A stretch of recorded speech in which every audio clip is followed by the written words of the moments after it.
आदाब, नमस्कार, अस्सलाम वालेकुम नाज़रीन। पल पल न्यूज के न्यूज रूम से मैं हूं आपके साथ नदीम अकरम। दोस्तों, मोदी सरकार के 3 तोतों के बारे में तो आपको पता ही होगा, जहां ईडी, सीबीआई और इनकम टैक्स केंद्र की मोदी सरकार की तोते बन चुके हैं। जहां तोते को छोड़ दिया जाता है, उस राजनीतिक पार्टी के ऊपर तोता जाकर के हमला करना शुरू कर देता है।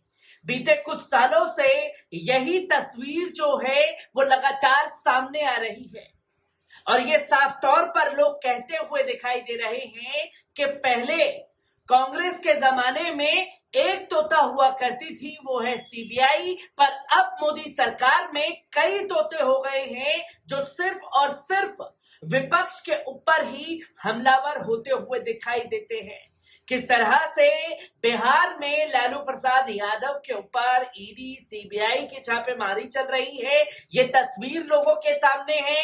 कैसे तेलंगाना में सीएम के परिवार वालों को लेकर के ईडी, सीबीआई की जांच चल रही है, वो लोगों के सामने है। तो वही तीसरी तस्वीर दिल्ली में आप लोगों के सामने है कि कैसे मनीष सिसोदिया और तमाम नेताओं के ऊपर कार्रवाई की जा रही है।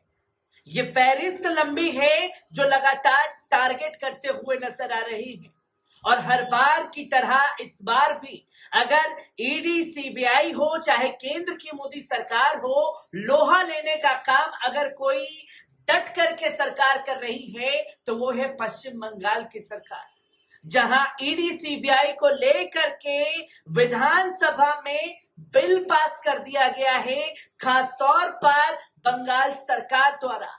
और ये फैसला लिया गया है कि अगर अब ईडी, सीबीआई किसी जांच के लिए आती है तो पहले उसे राज्य सरकार से मंजूरी लेनी होगी, जो कि इसको लेकर के बिल बंगाल विधानसभा में पास किया गया है। और एक ही मास्टर स्ट्रोक से बंगाल सरकार ने ईडी, सीबीआई के पसीने छुड़ा दिए हैं, तो वहीं केंद्र की मोदी सरकार को दिन में तारे दिखाने का काम कर दिया है। किस तरीके से तमाम चीजें ईडी, सीबीआई को लेकर के सामने आ रही है, एक बार इस रिपोर्ट पर नजर डालते हैं। दोस्तों, 13 मार्च के दिन सीबीआई और ईडी के दुरुपयोग के खिलाफ बंगाल विधानसभा में प्रस्ताव पारित हुआ है।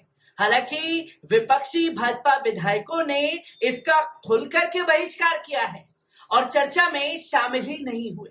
विधानसभा की धारा 185 के तहत केंद्रीय संस्थाओं के दुरुपयोग के खिलाफ सदन में प्रस्ताव लाया गया, जहां तृणमूल संसदीय दल के मुख्य सचेतक तापस राय ने यह प्रस्ताव लाया। उन्होंने ये दावा किया कि केंद्र एजेंसियों का राजनीतिक दुरुपयोग किया जा रहा है, जहां तृणमूल विधायक तापस रॉय और मंत्री चंद्रिमा भट्टाचार्य ने इस प्रस्ताव पर चर्चा में हिस्सा भी लिया। हालांकि भाजपा के वरिष्ठ विधायक और नेता प्रतिपक्ष शुभेंदु अधिकारी ने कहा कि जो लोग भ्रष्टाचार में आकन डूबे हुए हैं, वे इस तरह का प्रस्ताव जरूर लाएंगे, क्योंकि उन्हें केंद्रीय एजेंसियों से खतरा है।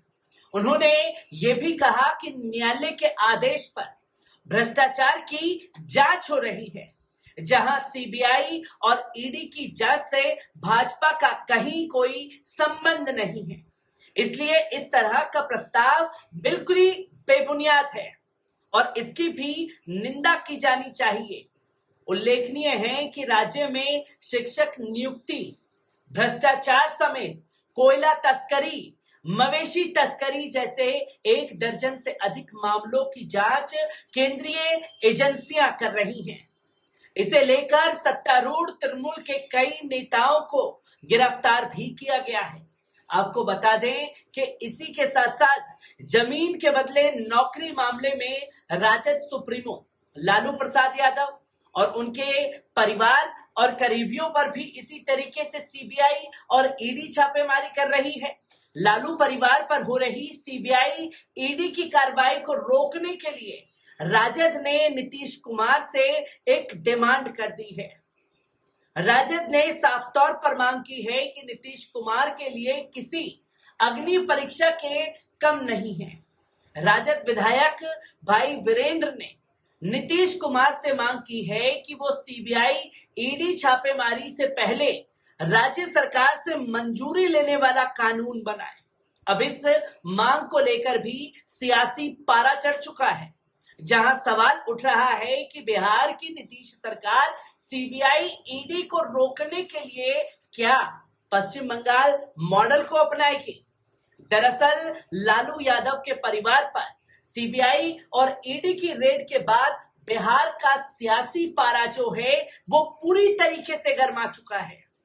इस बीच राजद के विधायक भाई वीरेंद्र ने सीबीआई ईडी छापेमारी से पहले राज्य सरकार से मंजूरी लेने के लिए कानून बनाने की मांग सरकार से की थी, जहां राजद विधायक भाई वीरेंद्र ने सोमवार को केंद्रीय एजेंसियों के दुरुपयोग को देखते हुए बिहार के मुख्यमंत्री नीतीश कुमार के जमीर को ललकारा और उन्होंने पश्चिम बंगाल जैसे राज्यों की तर्ज पर सीबीआई जांच से पहले राज्य सरकार से मंजूरी लेने के लिए कानून बनाने की मांग कर दी।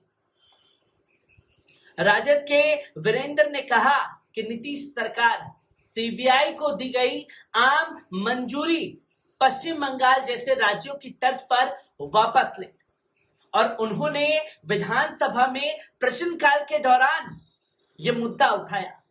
उन्होंने साफ तौर पर कहा कि पश्चिम बंगाल जैसे राज्यों ने ऐसे सख्त कानून बनाए हैं जो कि एक कील की तरह साबित हो रहे हैं। इसी के तहत सीबीआई राज्य सरकार से मंजूरी लिए बिना कोई भी जांच नहीं कर सकती। बिहार को भी ऐसा करना चाहिए। राजद की मांग पर बीजेपी ने साफ शब्दों में कहा कि लालू परिवार को बचाने के लिए आरजेडी की ओर से नीतीश कुमार पर दबाव बनाया जा रहा है कि वो दी गई आम मंजूरी अपनी वापस ले, लेकिन इसके कुछ होने वाला नहीं है। बीजेपी के राज्यसभा सांसद सुशील मोदी ने भी साफ शब्दों में कहा कि राजद विधायक की मांग से कुछ होगा नहीं, बस नीतीश कुमार को ही थोड़ा मुश्किल में अब डाल दिया गया है।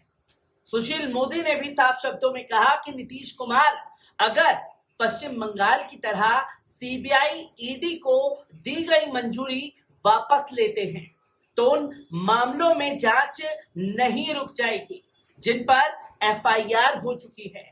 सीबीआई ईडी केवल नए केस दायर नहीं कर सकेगी, लेकिन नीतीश कुमार को यह याद रखना होगा कि अगर वो ऐसा करते हैं तो उनकी जो थोड़ी बहुत छवि बची है वो भी पूरी तरीके से खराब हो जाएगी।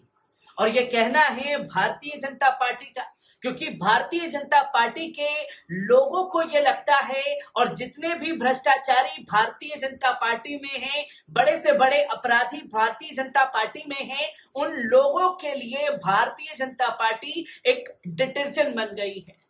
भारतीय जनता पार्टी ज्वाइन करो और अपने सारे गुनाह माफ करवाओ। और भारतीय जनता पार्टी के कितने नेताओं के ऊपर ईडी, सीबीआई, इनकम टैक्स की तरफ से कार्रवाई करवाई जा रही है, ये तस्वीरें भी देश की जनता के सामने हैं। हर एक तस्वीर से आपको रूबरू कराता रहूंगा। दीजिए इजाजत, शुक्रिया।